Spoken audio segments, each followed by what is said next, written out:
মক্কার দুজনের একজন, দুজন চাই না, দুজনের যে কোনো একজনকে কালিমার সুশীতল ছায়া তুলে এনে দাও। এক হলো ওমর ইবনুল খাত্তাব, হয়তো খাত্তাবের বেটা ওমরকে তুমি ইসলামের ভেতরে নিয়ে আসো, কিংবা আবি জাহাল ইবনে হিশাম, হিশামের বেটা আবু জাহেলকে তুমি মুসলমান বানায়া দাও। দুইজন চাইছেন নাকি একজন? হয় খাত্তাবের বেটা ওমর কিংবা হিশামের বেটা আবু জাহাল, দুজনের একজনকে আমার চাই। ওমরে ফারুকের জন্য দোয়াটা কবুল করে নিয়েছে কে? তাহাজ্জুদের নামাজ পড়ে বিশ্বনবী যখন দোয়া করলেন, এই দোয়া যে ওমরে ফারুকের হৃদয়ে একটা ধাক্কা মারল। সুবহানাল্লাহ পড়েন। বিশ্বনবী দোয়া করলেন, আল্লাহ হয় ওমরে ফারুককে আপনি এনে দেন, অথবা আবু জাহেলের মনটারে নরম করে দেন। ওমরে ফারুকের জন্য দোয়াটা কবুল করে নিল কে? এই দোয়ার একটা বরকত ওমরে ফারুকের হৃদয়ে ছুঁয়ে গেল। এক নাম্বার ধাক্কা। ধাক্কা সব একবারে দেওয়া যায় না, ধাক্কা একবারে দেওয়া যায়। প্রথম ধাক্কাটা গেল তিনি দোয়ার ধাক্কা। বিশ্বনবী দোয়া করলেন, ওই দোয়ায় ওমরে ফারুকের হৃদয়ে ছুঁয়ে গেল। এরপরে রব্বুল আলামিন ওমরে ফারুককে ধাক্কা মারলেন কোরআনের একটা সূরা দিয়ে। সূরাটার নাম হলো সূরাতুল হাক্কা। কি সূরা? আল হাক্কাতু মাল হাক্কা ওয়া মা আদরাকা মাল হাক্কা। সূরা হাক্কা দিয়ে আল্লাহ একটা ধাক্কা মারলেন। ওই যে দোয়া করলেন বিশ্বনবী, দোয়ার পর সাইয়েদনা ওমর ফারুকের হৃদয়ের মধ্যে উথাল পাথাল শুরু হয়ে গেল। সব সময় লুকিয়ে লুকিয়ে বিশ্বনবীরে ফলো করে। বিশ্বনবী ডানে গেলে ওমরে ফারুক ডানে যায়, বিশ্বনবী বায়ে গেলে ওমরে ফারুক বায়ে যায়।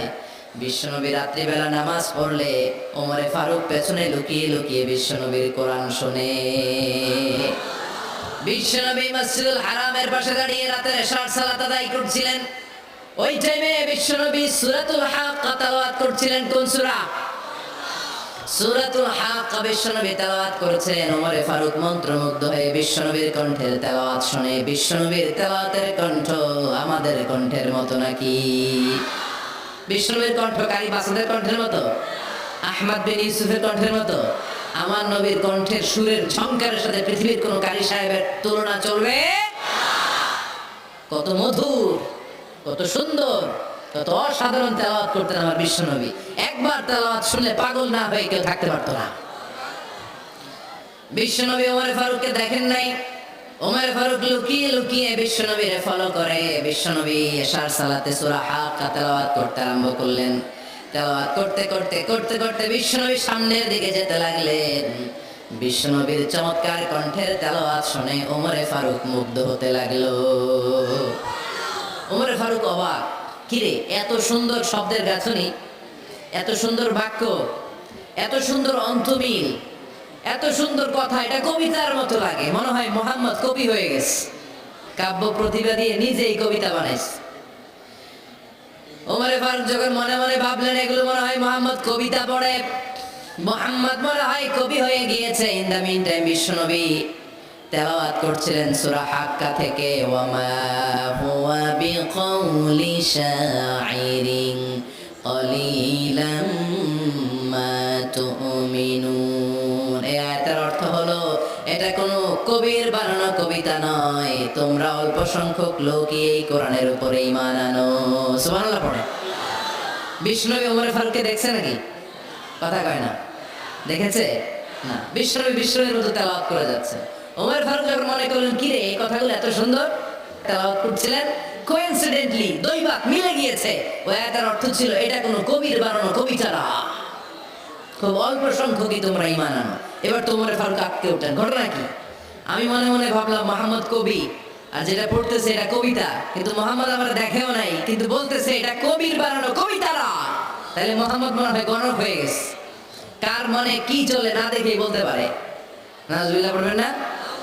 ওমর ফারুক এবার মনে মনে ভাবে মুহাম্মদ তাহলে কবি না, আগেরটা ভুল, ভুল ধারণা আমি করেছি। মুহাম্মদ কবি নয়, মুহাম্মদ হলো গণক। আওয়াজ করে পড়েন নাউযুবিল্লাহ। মুহাম্মদ মানুষের মনে কি চলে গণনা করে সব টের পেয়ে যায়, সব বুঝতে পারে। বিশ্বনবী তখন যে আয়াতটা তেলাওয়াত করছিলেন সেটা হলো ওয়ালা বিকাউলি কাহিনিন ক্বালিলাম মা তাযাক্কারুন। বিষ্ণুবী তখন যে আয়াতটা তেলাওয়াত করছিলেন, এই আয়াতের অর্থ হলো এটা কোনো গণকের বানানো কথা নয়, খুব অল্প সংখ্যক লোকই তোমরা উপদেশ গ্রহণ করো। বিষ্ণুবী ওমর ফারুককে দেখে না, কিন্তু মিলে যাচ্ছে। ওই আয়াতের পরের আয়াতটা ছিল এটা গণকের বানানো কোনো গণনা নয়, খুব অল্প সংখ্যকই তোমরা ঈমান আনো। এবার তো ওমর ফারুক বেহুশ। হায় হায়, প্রথমে ভাবলাম কবিতা, সে পড়ে যাচ্ছে না, কবির বানানো কবিতা না। এরপর মনে মনে ভাবলাম মনে হয় গণক, সে বলে না এটা গণকের বানানো গণনা নয়। তাহলে এটা কি? এটা কি কি এটা কি পড়ে মুহাম্মদ, যার কণ্ঠের তেলাওয়াত শুনলে মানুষ পাগল হয়ে যায়। বিষ্ণুবী তখন পড়তে আরম্ভ করলেন, তানজিলুম মির রাব্বিল আলামিন। এর মানে হলো এটা কবিতা না, এটা গণকের বানানো গণনা না, মানুষের বানানো কিচ্ছু না, এটা গোটা বিশ্বের রব আল্লাহ পাকের বাণী। সুবহানাল্লাহ পড়েন। এই 2 নাম্বার ডোজ পড়লো। প্রথম ডোজ পড়ছে দোয়ার ডোজ। প্রথম ডোজ কিসের? দোয়া। 2 নাম্বার সূরা হাক্কা দিয়ে আল্লাহ দিলেন এক ধাক্কা। এই সূরা হাক্কার ওই ঘটনার পর ওমর ফারুক তো পাগল পড়া। কি ঘটে গেল আমার সাথে ওই দিন? আমি মনে মনে যা ভাবি সব মুহাম্মদ বুঝে। আল্লাহ 2 নাম্বার ডোজ দিলেন সূরা হাক্কা দিয়ে এক ধাক্কা। সুবহানাল্লাহ পড়েন। এরপর ওমর ফারুক প্রায় বিশ্বনবীর কথা ভাবেন, বিশ্বনবী কোথায় যান লুকিয়ে লুকিয়ে দেখেন।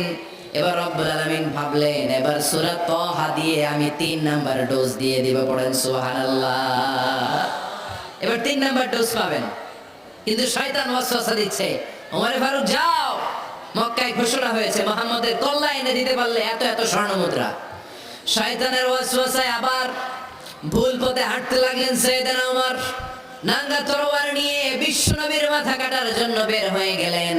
বনু জাহারা গোত্রের একটা লোক বলে, ওমর তুমি কোথায় যাও? ওমরে ফারুক বলেন, মুহাম্মাদের কল্লা কাটার জন্য যাচ্ছি। পড়েন নাউজুবিল্লাহ।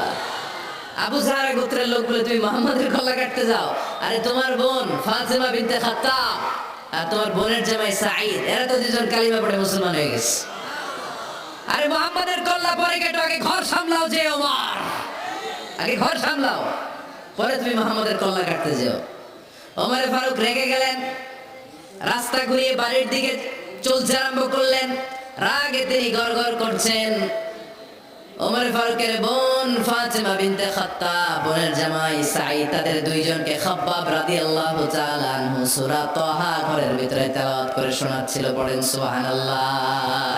সূরা তাহা দিয়ে আল্লাহ একটু পরে ধাক্কা মারবে আরেকটা। ওমর ফারুক যখন আসলেন, ওমর ফারুকের আওয়াজ শুনে খাব্বাব রাদিয়াল্লাহু তাআলা আনহু লুকিয়ে গেলেন। ওমর ফারুক দরজার মধ্যে কড়া নাড়লেন। বোন বলে, কে তুমি? সাইয়েদনা ওমর বললেন, আমি ওমর। খুলে দেওয়া হলো। ঘরের ভেতরে ঢুকেই কথা নাই বার্তা নাই, নিজের আপন বোনকে মারতে শুরু করলো ওমর। বোন জামাইকে আঘাত করতে শুরু করলো। মারতে মারতে নিজের কলিজার টুকরা বোনকে, বোনের জামাইকে সাইয়েদনা ওমর ফারুক পিটাতে পিটাতে রক্তাক্ত করে ফেললেন। গা দিয়ে ফিনকি বের হয়ে যখন রক্ত বের হয়, সাইয়েদনা ওমর ফারুকের দিলের মধ্যে মায়া তৈরি হয়ে যায়। সাইয়েদনা ওমর ফারুক বললেন, আমার কলিজার টুকরা বোন আর বোন জামাই, তোরা কেন মুহাম্মাদের কথায় পাগল হলি? বুঝলাম না কেন মক্কার লোকগুলো পাগল পড়া হয়ে সব মুহাম্মাদের দলে চলে যায়।